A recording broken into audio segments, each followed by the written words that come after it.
नमस्कार थांबा घ्या. नमस्कार.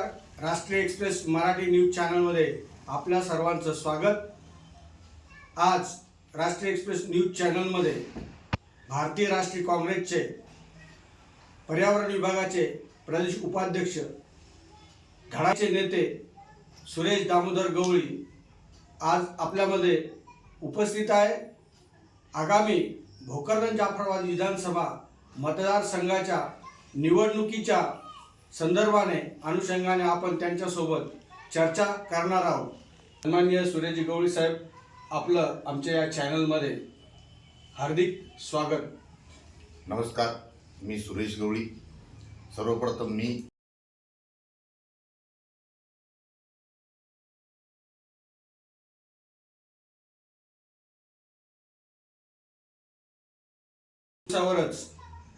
भोकरदन जाफराबाद विधानसभा निवडणुकीचे पडघम निवडणुकीच्या अनुषंगानं विविध सुद्धा वतीने आपण इच्छुक उमेदवार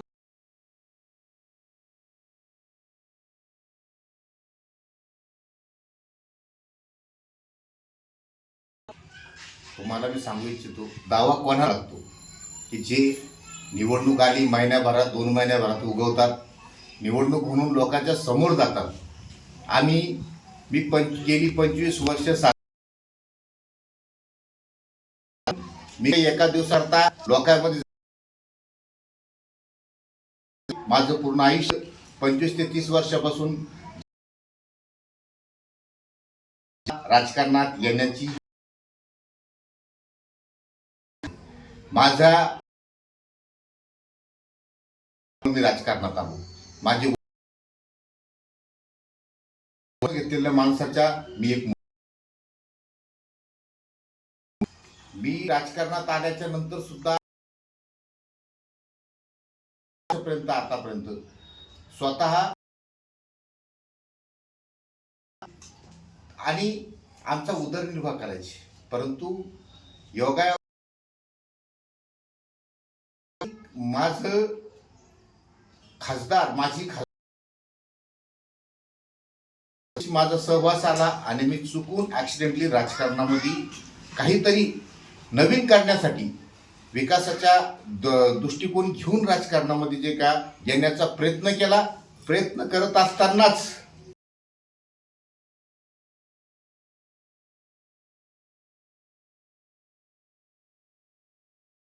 राजकारणात प्रवेश केला. नंतर आपण राजकीय प्रवास करत असताना आपल्या जीवनामध्ये आपण ग्रामपंचायत स्तरावर, पंचायत समिती स्तरावर, जिल्हा परिषद स्तरावर आणि विधानसभेच्या आजपर्यंत आपण किती निवडणुकांना सामोरं गेलं आणि त्यामध्ये यश अपयशासाठी आपण कशा पद्धतीनं मोर्चे बांधणी करून निवडणूक लढवली. करत असताना यश अपयश हे चालू असणार आहे, परंतु ज्यावेळेस सामाजिक जीवन राजकारणात येत असेल ना, सामाजिक जीवन जगत असताना सामाजिक जीवन जगणं वेगळं आणि राजकीय जीवन वेगळं. तुम्ही ज्यावेळेस प्रस्थापित नसेल, तुम्ही प्रस्थापिताला धक्का देण्यासाठी ज्यावेळेस राजकारणात, मी माझा एक अनुभव सांगतो. 2000ला मी ग्रामपंचायत निवडणुकीमध्ये पॅनल टाकला. आम्ही त्यावेळेस त्या पॅनलमध्ये टाकला असताना मी ग्रामपंचायत निवडणुकीचं नाव काढताना सुद्धा आज अंगावर काटे येतात. कारण की ग्रामपंचायत निवडणूक झाली, त्याच्यामध्ये किती संघर्ष झाला, किती त्रास झाला हे आजही गावातल्या त्या जाणत्या लोकांना सुद्धा माहीत आहे. परंतु ईश्वरांनी त्याच टायमाला सुद्धा, कारण माझं पूर्ण उलट जे राजकीय प्रवास आहे, कारण माझं गावात 3 मतं, 1 घर, त्यामुळे राजकीय जीवनामध्ये येण्याचा माझा कुठं प्रश्नही नव्हता. परंतु ईश्वराला काय मान्य होतं ते मला माहीत नाही आणि 2000ला मी ग्रामपंचायत ताब्यात घेतली आणि योगायोगाने धनगर समाजाचे दोन्ही सरपंच आणि उपसरपंच जाफराबादच्या म्हणजे बोरगावच्या ग्रामपंचायतला जे की बसविले. किती 35 वर्ष झाले की तिथं आदरणीय जे चांगले काम करणारे असतील त्या अगोदरच्या काळामध्ये, परंतु आमच्या याच्यामध्ये त्यांना विरोध करून राजकीय प्रस्थापिताला धक्का देऊन मी सामान्य कुटुंबातील लोकांना पदावर बसवलं. पंचायत समिती लढण्याचा मला योग आला आणि योग आल्याच्या नंतर जाफराबाद तालुक्याला मी आदरणीय स्वर्गवासी विलासराव देशमुख साहेबांचे मानावं तेवढे आभार कमी आहे. याचं कारण असं आहे, मी वर्षावर असताना सहज दौरा बघितला. मी पंचायत समितीला त्यावेळेस उमेदवार होतो. मी दौरा बघितला. त्याच्या अगोदर कोणी मुख्यमंत्री असेल का कोणी असेल, जाफराबादच्या लोकांना गाड्या घेऊन एक तर भोकरदनला सभेला जावं लागत होतं, नाही तर जालन्याला सभेला जावं लागत होतं. मी साहेबांना म्हटलं, आमच्या जाफराबाद तालुक्याला कधीतरी मुख्यमंत्री पाहायला भेटणार आहे का? तर साहेबांनी ह्यो शब्द ऐकल्यावर त्यांच्या पीएला तो दौरा डायरेक्ट त्यांच्या पीएच्या हातात दिला आणि त्यांनी सांगितलं जाफराबाद याच्यामध्ये सामील करायचं आणि याचा दौरा फायनल करायचा. आणि आमच्या पंचायत समितीच्या प्रचाराला आदरणीय विलासराव देशमुख साहेब हेलिकॉप्टरना जाफराबादला आले. ते पहिला मुख्यमंत्री महाराष्ट्राचा हा जाफराबादला येणारे विलासराव देशमुख साहेब आहे. योगायोगानं आमचं दुर्दैव की मी त्यावेळेस पराभूत झालो. त्यांनी आपला जाफराबाद तालुका हा दत्तक घेतला होता. तिथून आमचा राजकीय प्रवास हा सुरू झाला. तो आजपर्यंत हा चालू आहे. मग त्यानंतर 2007ला मला निवडणूक लढता आली नाही, कारण की आमचा माहुरा जिल्हा परिषद सर्कल हे SC साठी राखीव झालं. जाफराबादला निवडणूक लढायची, परंतु वेळेवर 3 सर्कलची आघाडी झाली आणि जाफराबाद हे NCPला सुटलं. त्यामुळं आम्हाला माहुरा आणि वरुड सुटलं होतं. वरुडला आमचा बबनराव सोरसाहेब लढले, याला माहुऱ्यामध्ये सुदामराव सदाशिव लढले. दुर्दैव ते 7 मतांनी तिथं पराभूत झाले. आम्हाला नंतर आमचा योग आला 2012ला, परंतु काँग्रेस राष्ट्रवादीची आघाडी नव्हती आणि त्यावेळेस जाफराबादला मला लढण्याचा योग आला. संघर्ष झाले. तिकीट म्हणजे मोठ्या कठीण परिस्थितीमध्ये पक्षांनी मला महाराष्ट्रात माणिकराव म्हणजे आज प्रदेशाध्यक्ष माणिकराव ठाकरे साहेब असतील, त्या टायमाचे तत्कालीन सरचिटणीस गणेश पाटील असेल, ह्या मंडळींनी डायरेक्ट महाराष्ट्रात पडण्यासाठी ज्याला तिकीट देत असते ते सुरेश गवळीचं नाव त्या तिकिटामध्ये पडण्यासाठी होतं. परंतु जाफराबाद सर्कलमधील जनतेचे, नागरिकाचे, मतदाराचे जेवढे उपकार मानाव तेवढे कमी आहे. तर माझं स्वतःचं मतदान नव्हतं आणि इथं राष्ट्रवादीचा आमदार होता, त्यानंतर भारतीय जनता पार्टीचा खासदार असताना मला ह्या जाफराबाद म्हणजे गटाचं नेतृत्व करण्याची संधी 2012ला उपलब्ध झाली आणि त्याच्या माध्यमातून मला काम करतात. आपण राजकीय प्रवास करत असताना विविध निवडणुका लढवल्या. विविध निवडणुकामध्ये जय पराजय आपण बघितला, परंतु जिल्हा परिषद गटातून आपल्या मातोश्री जिजाबाई गवळी यांना जाफराबाद जिल्हा परिषद गटातील लोकांनी विजय केल्यानंतर आपण आपल्या ज्या महत्त्वाकांक्षी विकासाची कामं जाफराबाद शहरासाठी केली. कारण त्यावेळेस तत्कालीन मुख्यमंत्री पृथ्वीराज चव्हाण आपल्या विचाराचे सरकार महाराष्ट्रामध्ये होते.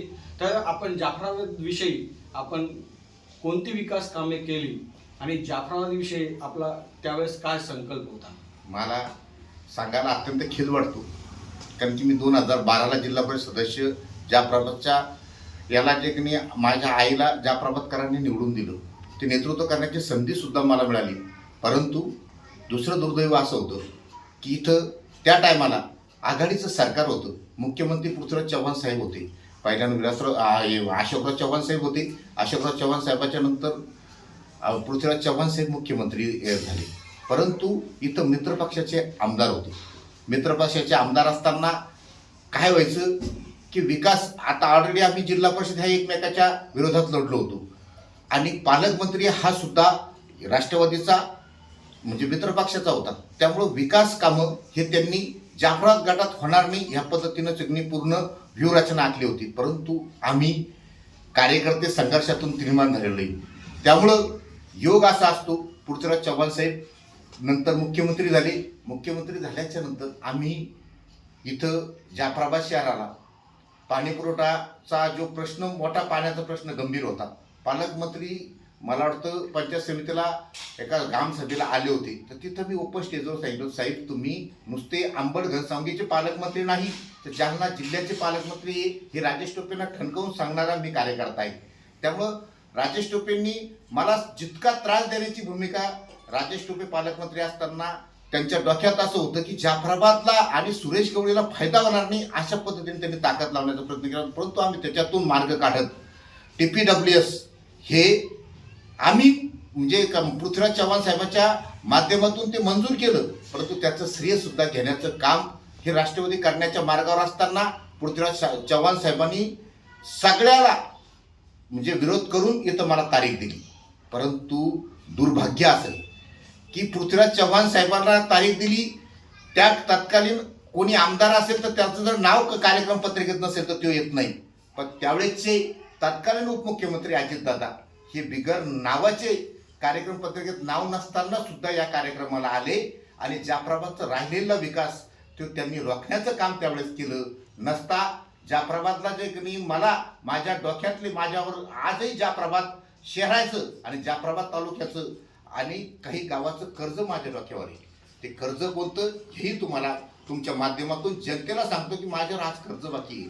जाफराबाद शहराचा जो पुनर्वसनाचा प्रश्न मार्गी लावायचा होता तो फक्त 30% मार्गी लागलेला आहे. 70% हा प्रश्न बाकी आहे. याचं कारण असं आहे, किल्ला भाग असेल, किल्ला भागामध्ये 100% पुनर्वसन व्हायला पाहिजे होतं, कारण चारही गेट पाण्याखाली त्याच्यातले 30% 35% घरं हे पुनर्वसित झाले आणि काही घरं तसेच राहिले. त्यामुळं तेही घरं तिथंच राहतात आणि इकडं पुनर्वसन एरियाही डेव्हलप झाला नाही.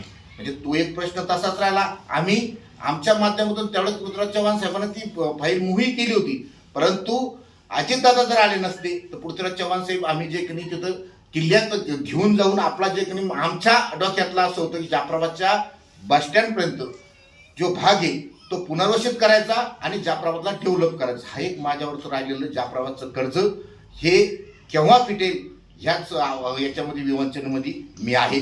त्यानंतर दुसरं कर्ज, मी जिल्हा परिषदला निवडून यायच्या अगोदर सुद्धा जे की एक म्हणजे उपोषण केलं होतं आणि नंतर जिल्हा परिषद निवडून आल्याच्या नंतर सुद्धा आई त्यावेळेस मी तहसीलला उपोषण केलं होतं. जाफराबादचा पुनर्वसन 100 गावाला उपसा जल सिंचनच्या माध्यमातून म्हणजे पाण्याचा प्रश्न आणि त्याच्यातून आपल्या जाफराबादला सुजलाम सुफलाम करण्यासाठी, तर इतका मोठा विषय नव्हता हा लय लहान विषय. 1000-2000 कोटी रुपयात हे जाफराबाद तालुका हा पाण्याखाली नेता येतो, परंतु काम करण्याचं व्हिजन लागेल. ज्या लोकांनी लोकप्रतिनिधी म्हणून काम केलं त्यांना मला वाटतं ह्या गोष्टी जे की समजत असून सुद्धा ना करण्याजोगते जे काही त्यांनी केले ते सोन्याचे चमचा करून आतापर्यंत इथं लोकप्रतिनिधी जे आले हे सोन्याचे चमचे घेऊन पैदा झालेले, त्यांनी संघर्ष केलेला नाही. फक्त एक लोकप्रतिनिधी आहे ते माझे खासदार रावसाहेब दानवे. हे संघर्षातून निर्माण झालेलं नेतृत्व होतं. त्यांनी जे काही संघर्षातून निर्माण झाले त्यांनी संघर्ष केला, परंतु आज ह्या मतदारसंघाचे जे आमदार आहे 10 वर्ष संतोष दानवे हे सोन्याचा चमचा घेऊन पैदा झाले. त्यांनी जे काही स्वतः संघर्ष करायचं काम नाही केलं. विकास झाला असेल पण विकास कोणता झाला, जो विकास सामान्य जनतेला पाहिजे तो विकास नाही. हा विकास सबका साथ खुद का विकास ह्या पद्धतीने त्यांनी विकास करण्याचा प्रयत्न केला. आजपर्यंत आपण शेतकरी सर्वसामान्य जनतेसाठी विविध आंदोलन केले. शेतकऱ्यांच्या आणि जनतेच्या विरोधी बोलणारे जे एकनाथरावजी खडसे असतील, अमित शहा असतील किंवा तुमच्या जे विरोधी सरकारमधले जे नेते किंवा मंत्री असतील त्यांच्या विरोधी सुद्धा आपण न्यायालयामध्ये त्याच्यानंतर पोलीस स्टेशनमध्ये गुन्हे वगैरे दाखल केले होते. आपण आजपर्यंत केलेले नेमके आंदोलन याविषयी थोडी माहिती आम्हाला मिळाली तर बरं होईल. ज्या पक्षात आम्ही काम करतो, ज्या विचारसरणीत काम करतो त्या विचारसरणीला म्हणजे घाला घालण्याचं काम, ज्या गांधी घराणं हे त्यागावर बलिदानावर निर्माण झालेले गांधी कुटुंब आहे, ज्या कुटुंबाचे 2-2, 3-3 बलिदान ह्या देशासाठी बलिदान दिलेले, त्या पंडितराव जवाहरलाल नेहरू यांनी स्वतःची प्रॉपर्टी देशासाठी दान केली, अशा कुटुंबावर ज्यावेळेस आघात होतो त्यावेळेस आम्हाला दुःख होणं साहजिक आहे. त्यावेळेस कार्यकर्ता म्हणून पेटून उठावं लागणारे हे आमच्या रक्तामध्ये जे मी ऑलरेडी भिनलेलं आहे.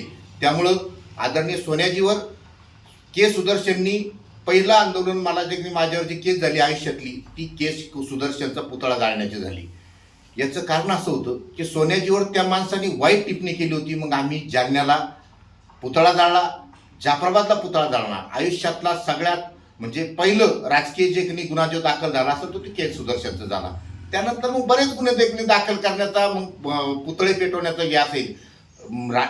स्वर्गवासी राजीव सातव यांच्यावर गुजरातमध्ये हल्ला झाला त्यावेळेस अमित शहा नरेंद्र मोदी यांना गाढवावर बसून त्यांची धिंड काढण्याचा जे काही म्हणजे कार्यक्रम असेल.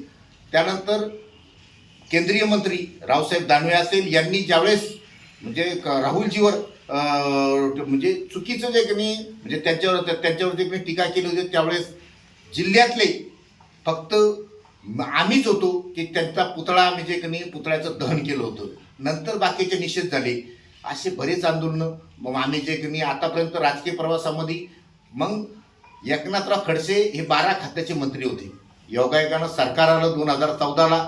त्यांची जे की नाही बोलण्याची भाषा बदलली आणि त्यांनी अकोलेच्या सभेत एक वक्तव्य केलं होतं. ते इतकं भयानक होतं की ज्या शेतकरी कष्टकरी आपला देश हा कृषीप्रधान देश आपण म्हणला गेलो आणि त्या शेतकऱ्यावर तुम्ही टिप्पणी करत असताना इतकी वाईट टिप्पणी करणारे जे त्यांना बुद्धीच कशी आली हेच मला कळालं नाही. त्यांनी वीज बिलाच्या याच्यामध्ये एक चुकीचं वाक्य काढलं होतं की शेतकऱ्यांजवळ वीज बिल भरायला पैसे नाही, परंतु हे हजार रुपये मोबाईलच्या याच्यातमध्ये रिचार्ज मारतात मुलीला बोलण्यासाठी. त्यावेळेस म्हणजे दुःख झालं. एक शेतकऱ्याच्या कुटुंबामध्ये एक सामान्य घरात पैदा झाल्यामुळं मला दुःख झालं आणि मी पोलीस स्टेशनला त्यांच्या विरोधात अर्ज दिला. पण पोलिसना तो अर्ज नामंजूर करून जे त्यांनी केलं. मी SP कडे गेलो. SP सुद्धा त्याच्यात केस दाखल नाही. मग मी कोर्टामध्ये जाऊन 499 590 त्यांच्यावर जे की खटला दाखल करण्याचा प्रयत्न केला, परंतु जाफराबाद न्यायालयानं तोही फेटाळला आणि अकोल्याला जा हे करा म्हणून यांनी सांगितलं. परंतु आम्ही कार्यकर्ता हा काँग्रेसच्या कुशीत तयार झालेला आहे. मी युवक काँग्रेसपासून याच्यामध्ये गेलो, परंतु असल्यामुळं आम्ही हार न मानता मी परत न्यायालयामध्ये अपील केली आणि अपीलमध्ये ती याचिका मंजूर करून घेतली की जे कार्यक्षेत्र हा मुद्दा नाही, की जाफराबाद न्यायालयातच केस चालणार. म्हणून ते जाफराबाद न्यायालयामध्ये केस चालली. आदरणीय एकनाथ खडसे साहेब हे ह्या इथं जे काही जामीनला यावं लागलं त्याला म्हणजे याचं का असं म्हणजे ते त्यावेळेस आरोपी होते. आज मी आदरणीय याच्यासाठी म्हणतो की माझा त्यांचा वैयक्तिक विरोध नाही. त्यांनी शेतकऱ्याबद्दल शब्द वापरला तर म्हणून यांचा जे की त्यांना न्यायालयात बोलवलं. माझा त्यांच्यावर वैयक्तिक रोष नव्हता. असे बरेच आंदोलन झाले. त्यामध्ये म्हणजे काही आंदोलन करत असताना कोणाच्या विरोधात जात असताना काही लोक जे की खुश होतील पण काही हे होतील. त्याच्यामध्ये तुम्हाला राजकीय संघर्षही करावा लागेल. तुमच्या जीवितवाला जे की हानी होईल त्या सगळ्या गोष्टी झाल्या. घरं पेटले, हल्ले झाले. त्यातूनही जे की ईश्वराने सुखरूप जे का मला बाहेर काढत 2015ला अटॅक येऊन मी जाईल अशी सगळ्या शक्यता असताना ईश्वराने वापस आणलं. काहीतरी व्हिजन बाकी असेल, जाफराबाद तालुका असेल, भोकरदन मतदारसंघ असेल, याचं कर्ज माझ्या डोक्यावर असेल ते फेडण्यासाठी ईश्वराने मला परत जे की नाही या मैदानात उतरवलं. येणाऱ्या 2024च्या निवडणुकीमध्ये पक्षाकडे उमेदवारी तर मागितलीच आहे, परंतु मी कोणावर टीका करून जे मी मला निवडणूक लढायची नाहीये. माझे विजन ठरलेले. मला जाफराबाद तालुक्यातून भोकरदन तालुका कसा म्हणजे विकास करता येतो हे दाखवायचं आहे. अहो आपलं दुर्दैव आहे की मला वाटतं आपण लहान असताना अकोल्याचा पाठ चालू होते. पाणी यायचं शेतीला जे की पाणी असायचं, ऊस असायचं, जुई धरून पाठ चालू होते. आपल्या कोल्हापूरपर्यंत पाणी असायचं. येवत्याचे पाठ चालू होते. पूर्ण पाट बंद केले. जागोजागी जे काय नुसतं कट्टे केल्यानं पाणी मिळणार नाही, परंतु हे जे पाठ चालू होते जमिनीत पाणी जात होतं आणि त्यांना तुम्हाला सांगतो काही लागत नाही. जाफराबाद तालुका जर सुजलाम सुफलाम करायचा असेल, उपसा जल सिंचनला पाण्याची योजना करून जाफराबाद तालुक्यातले 100 गावं, भोकरदन तालुक्यातले 50 गावं हे ओलितीखाली आणता येते आणि त्याच्यासाठी खडकपूर्णाचं तुमचं जेवण रिझर्वेशन वाढवावं लागणार आहे. आपल्याला रिझर्वेशन घ्यावं लागणार आहे. त्याकरता लोकप्रतिनिधी ती मानसिकता लागेल. आणि ही माझी लोकप्रतिनिधी का मी तर त्याच्यात मला जर चान्स मिळाला तर मी 100% माझा प्रयत्न मी पूर्ण करणार आहे आणि ईश्वर त्याला मला जे मी यश देईल, पक्षही मला साथ देईल असं मला वाटतं. आपला गवळीसाहेब राजकीय संघर्ष आपल्या या बोलण्यातून आम्हाला जाणवतो. राजकीय संघर्ष करत असताना आपण जाफराबाद आणि भोकरदन तालुक्याच्या जलसिंचनाचा, पाणी वापराचा आणि खडकपूर्णा धरणाचा फार मोठा मुद्दा आपल्या बोलण्यातून आपण विशद केला. आपलं आता भोकरदन विधानसभा आगामी निवडणुकीमध्ये आपले मित्रपक्ष महाविकास आघाडीच्या माध्यमातून अनेक उमेदवाराची नावे चर्चेत आहे. त्यात आपलंसुद्धा नाव चर्चेत आहे आणि आपण पक्षाकडे उमेदवारी मागितलेली आहे. तर आपल्याला एक वेळेस भारतीय राष्ट्रीय काँग्रेसच्या पक्षश्रेष्ठीच्या वतीनं आपल्याला विधानसभेमध्ये लढण्यासाठी आपण अल्पसंख्याक असताना देखील आपल्याला उमेदवारी त्यांनी घोषित केली. आपण निवडणूक लढला. दुर्दैवानं आपल्याला मताधिक्य कमी असल्यामुळं आपण पराभूत देखील झालो. परंतु या निवडणुकीकडे आपण कशा अर्थाने पाहता आणि या निवडणुकीच्या मध्ये आपल्याला जर समजा लोकांनी मतदारांनी आपल्यावर विश्वास टाकला तर आपण आपल्या या मुलाखतीच्या माध्यमातून आपण लोकांना मतदारांना काय संदेश देणार? हा सगळ्यात महत्त्वाचा प्रश्न तुम्ही जिकडे विचारला की तुमच्या माध्यमातून तुम्ही जाफराबाद भोकरदन विधानसभेचं काय करणार. आघाडी जाफराबाद आणि भोकरदन विधानसभेला मी माझं भाग्य समजतो की जाफराबाद तालुक्याला पहिलं तिकीट हे भारतीय राष्ट्रीय काँग्रेसचं स्वर्गवासी राजू सातव असेल. आमचे युवकांचे हृदय सम्राट ज्या माणसांनी पूर्ण भारत देशामध्ये सगळ्यात जास्त पदयात्रा जी केली असेल, कारण हे जे लोक म्हणतात त्यांना युवराज आहे, हे व्यसनाधीन आहे, हे करतात, हे सगळं खोडायचं काम आमचे नेते आदरणीय राहुलजीनं केलं. भारत जोडो यात्रेमध्ये सगळ्यात मोठी पदयात्रा देशातली जर झाली असेल तर ती भारत जोडो जगामध्ये सगळ्यात जास्त पायी चालणारा नेता असेल तर तो आमचे राहुलजी गांधी आहे. त्यांच्याबरोबर महाराष्ट्रात चालण्याचा, महाराष्ट्रात म्हणजे मला नांदेडपासून ते जळगाव जामोदपर्यंत म्हणजे त्या भारत जोडो यात्रेमध्ये सहभागी होण्याचा सहवास मला जे त्यांच्या माध्यमातून जे मिळाला. मी त्या भारत जोडो यात्रेमध्ये कंटिन्यू त्यांच्या सहवासात जे म्हणजे मी पदयात्रा केली. मला राहुलजीचा वर जितका म्हणजे जेवढा म्हणजे देशामध्ये अरे 4-4 वाजता लोक रोडवर हजारांना लाखांना लोक रोडवर राहत होते की ज्या राहुलजीला त्या राहुलजीनं दाखवून दिलं की मी राहुलजी म्हणजे युवराज नाही, मी सगळ्या लोकांच्या मनामध्ये राज्य करणारा युवराज आहे. हे जे काही अमित शहा आणि नरेंद्र मोदी जे खोटे बोलतात, माझा एक अभिमान, मी ज्या पक्षात काम करतो तो माझा नेता राहुलजी खोटं बोलणारा नेता नाही. सर्वसामान्याचे प्रश्न घेऊन ते पूर्ण देशात फिरले. राहिला मला त्या टायमाला 2014ला मी 2012ला जिल्हा परिषद सदस्य स्वर्गवासी राजू सातव साहेबांनी मला फोनवर माझं बोलणं झालं आणि मला त्यांनी एका दिवसात लढण्याची संधी विधानसभेला दिली. काँग्रेसचं तिकीट हे कधीच मुंबई आणि दिल्लीला जे गेल्याशिवाय मिळत नाही. पण मी भाग्यवान आहे. मायक्रो तुम्ही सांगितलं मला, तुम्ही अल्पसंख्याक नाही, मायक्रो अल्पसंख्याक माणूस आहे मी. परंतु मी कधीच सामाजिक म्हणजे मी सर्व धर्मसमभाव ज्या गावातून जे मी हे झालो तिथंही सगळ्या समाजाचे लोक राहतात. माझं एकच घर होतं, मी तिथं ग्रामपंचायतपासून पंचायत समिती झडप्या याच्यापर्यंत निवडणुका जेव्हा लढत आलो तर तिथली तुम्ही आकडेवारी जर पाहिली तर मला सगळ्या समाजाने मदत केलेली आहे. मी कधीच जातीचं राजकारण करण्याचा प्रयत्न केलेला नाही आणि आजही पक्षीय राजकारण सुद्धा केलं नाही. माझ्या हातून मी इतका मोठा माणूस नाही, पण तो ज्यांना मदत करता येईल, ज्याच्या सुखादुखात जाता येईल त्याच्यात जाण्याचा मी प्रयत्न केला.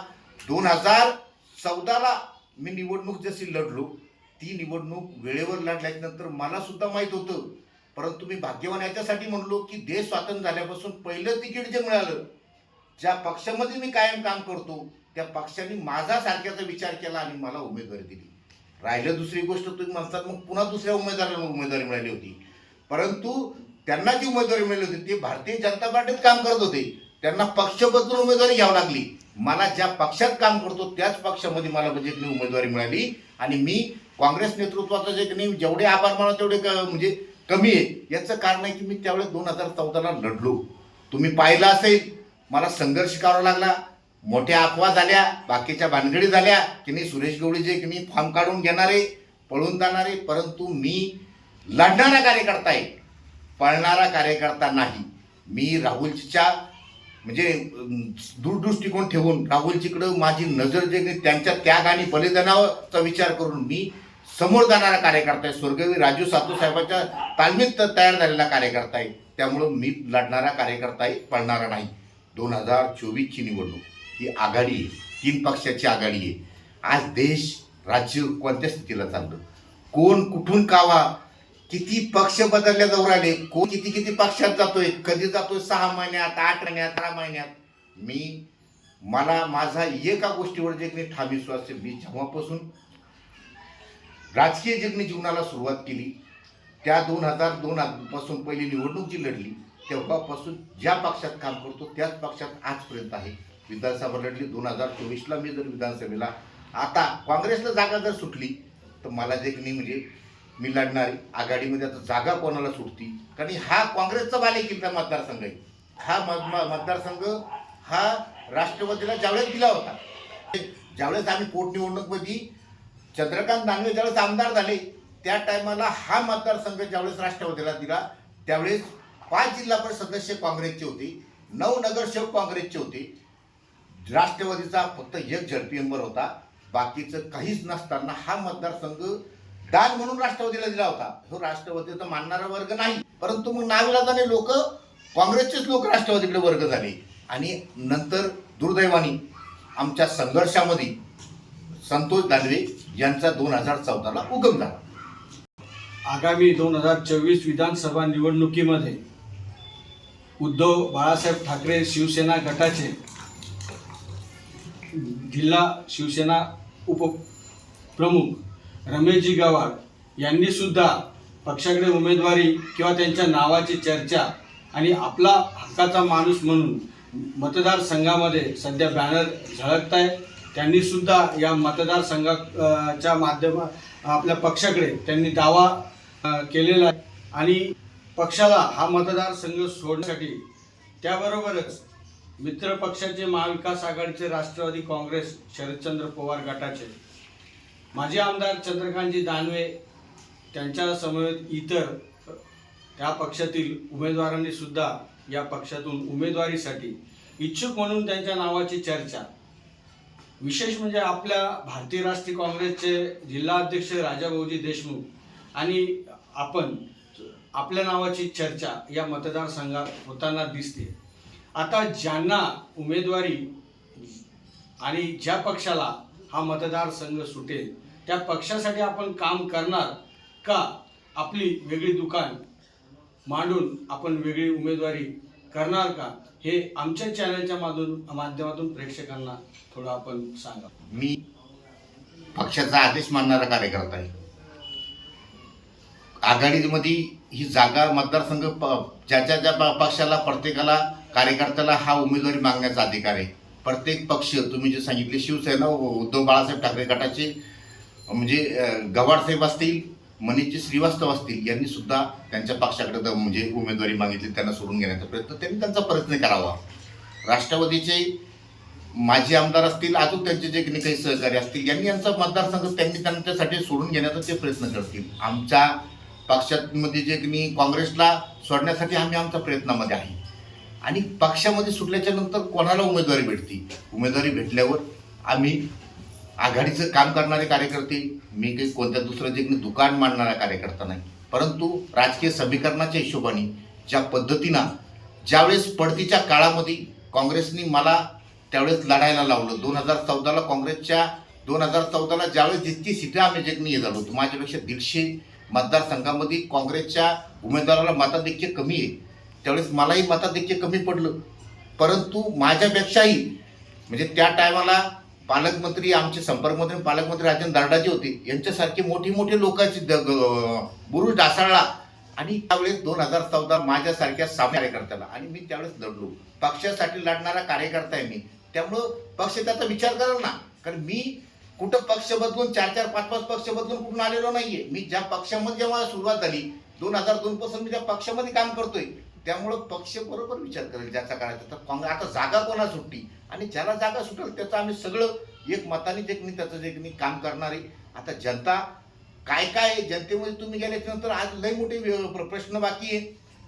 ह्या सरकारवर शेतकरी नाराज आहे, बेरोजगार जे तरुण नाराज आहे. कोणता असा विभाग आहे की जे नाराज नाही.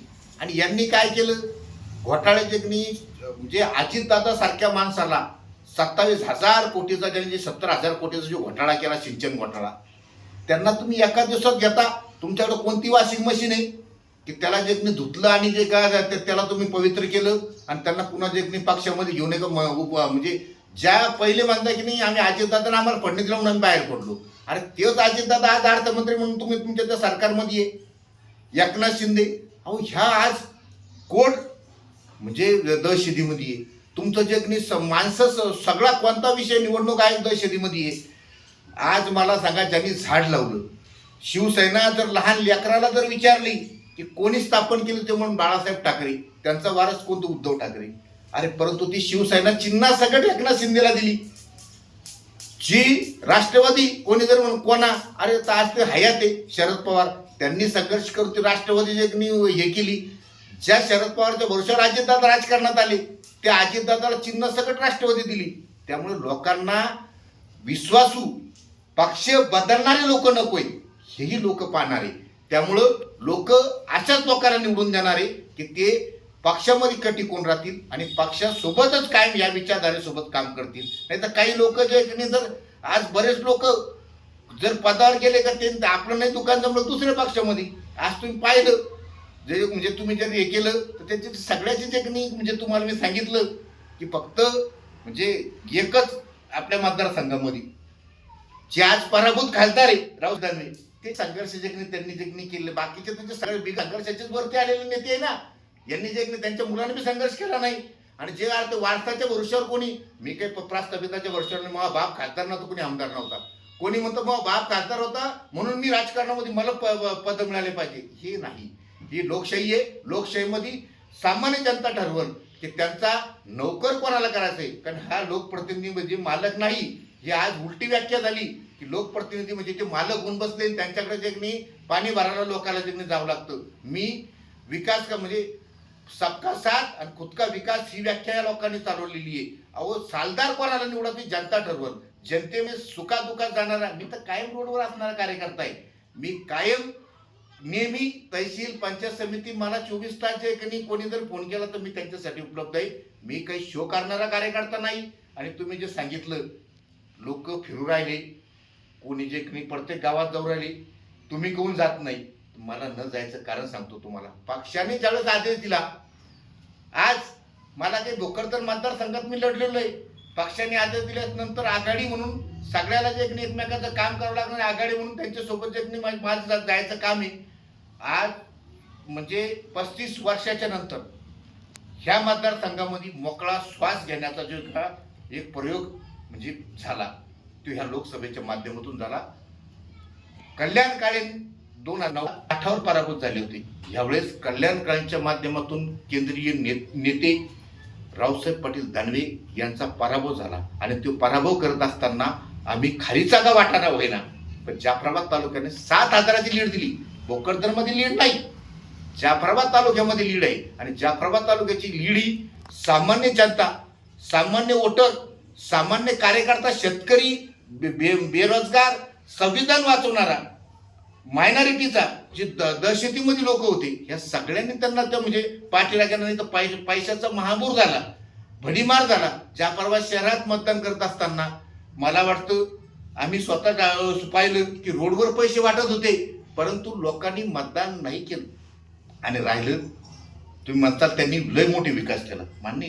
जाफराबाद शहरामध्ये मला वाटतं 40 वर्ष हिंदूच्या मतावर हिंदूचं राजकारण करणारे खासदार रावसाहेब दानवे असतील, त्यांचा मुलगा संतोष दानवे असेल, यांना रावसाहेब दानवेने 25 वर्ष या मतदारसंघाने नेतृत्व करायला चान्स दिला आणि मुलाला 10 वर्ष दिला. म्हणजे 35 वर्ष म्हणजे तुम्ही जे त्या याच्यामध्ये तुम्हाला जे चान्स मिळाला, तितकं 25 वर्षामध्ये तुम्ही हिंदूचे स्मशानभूमी बांधू शकले नाही. त्या हिंदूच्या स्मशानभूमीची जर अवस्था पाहिली तर तुम्हाला मतं कोणते मिळते. तुम्ही तर इथं जर मुस्लिम म्हणलं तर तुम्हाला डायरेक्ट तित करायचो. मुस्लिमाचं तर तुम्ही कामच नाही करणार, ते मान्य आहे आम्हाला की तुम्ही जे तुम्हाला देशातून जे काय म्हणजे ते काम करणार नाही तुम्ही मुस्लिम समाजाचं तुम्ही. परंतु तुम्ही हिंदू स्मशानभूमीचे काय हाल केले. हो इतर म्हणजे पाण्याचा प्रश्नाचं जे हे नाहीये, कोणत्या जे सुविधा, हा विकास कोणता केला, रस्ते हे जे आणले त्यांनी रस्ते दिसते, पण रस्ते कशासाठी आणले, गुत्तेदार तेच, कामं निकृष्ट दर्जाचे झाले. त्यामुळं लोक त्यांच्या विरोधात गेले. आज त्यांचे उलटे दिवस सुरू झालेले. त्यामुळं आमदार होण्याचे स्वप्न फार लोकांना पडायला लागले, ते विषय नाहीये. पण ज्याच्या नशिबात राजयोग असेल, जनता ज्याच्या सोबत आहे आणि नेतृत्व त्याच्या सोबत आहे, त्याच्या नशिबात जे ईश्वर त्याला 100% यश देईल. गवळी साहेब बरोबर आपण जे म्हणतात ते 35 वर्षामध्ये आमदार खासदार. आता प्रामुख्यानं जाफराबाद नगरपंचायत ग्रामपंचायत ज्यावेळेस अस्तित्वात होती त्यावेळेस या स्थानिकला विविध पक्षाचे पदाधिकारी आणि पक्षाच्या विचाराचं सरकार होतं. आपण आपण तुमच्या आत्ता बोलण्यातून सांगितलं की जाफराबादला मी तात्पुरती पाणी पुरवठा योजना मुख्यमंत्री पृथ्वीराज चव्हाण असताना तुमच्या प्रयत्नातून आपण आणली, बरोबर आहे.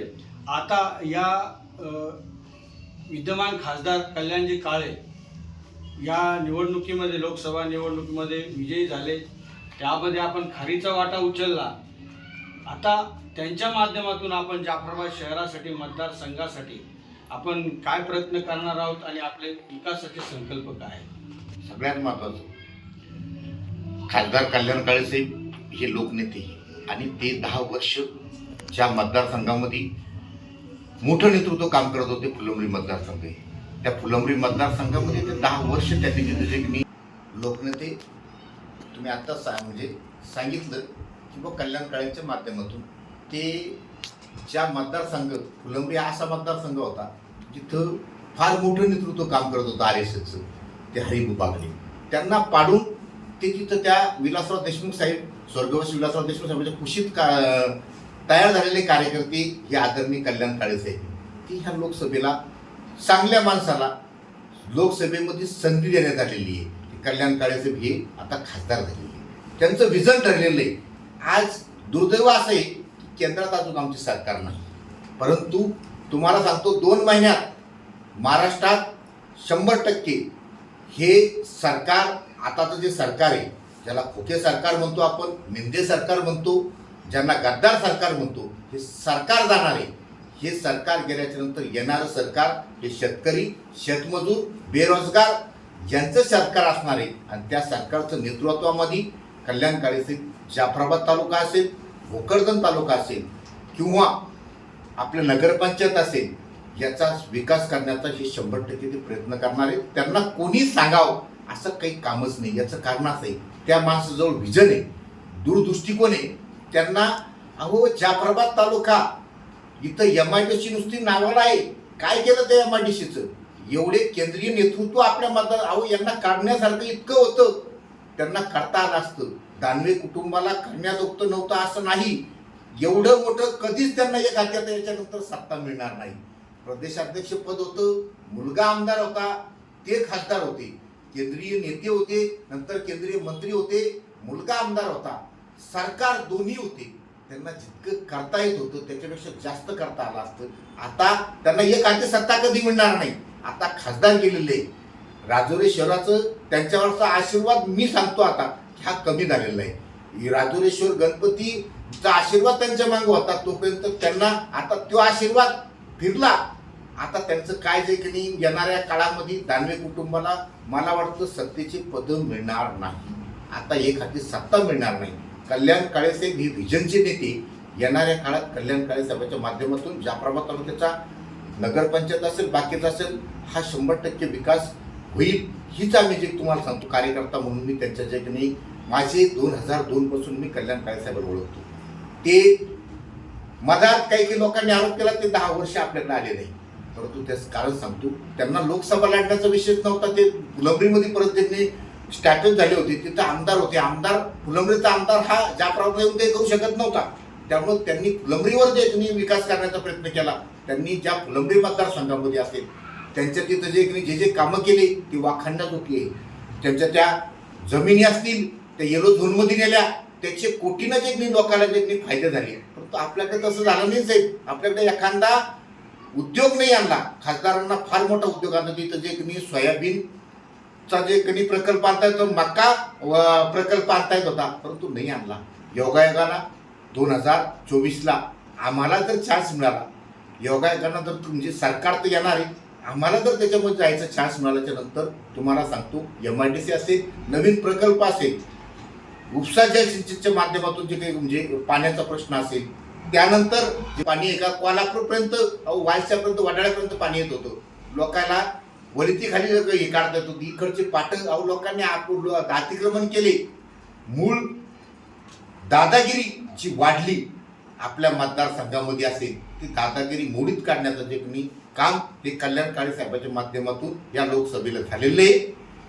मला तुमच्या माध्यमातून एकच सांगत नाही, जाफराबाद तालुक्यातील जनतेला, भोकरदन मतदारसंघातील जनतेला, की डरो मत, राहुलजीचं एकच नाव आहे, डरो मत. विद्यमान खासदार ज्यांच्या नावामध्ये कल्याण आहे असे कल्याणरावजी काळे खरोखर आपल्या मतदारसंघात जनतेचं कल्याण करेल का?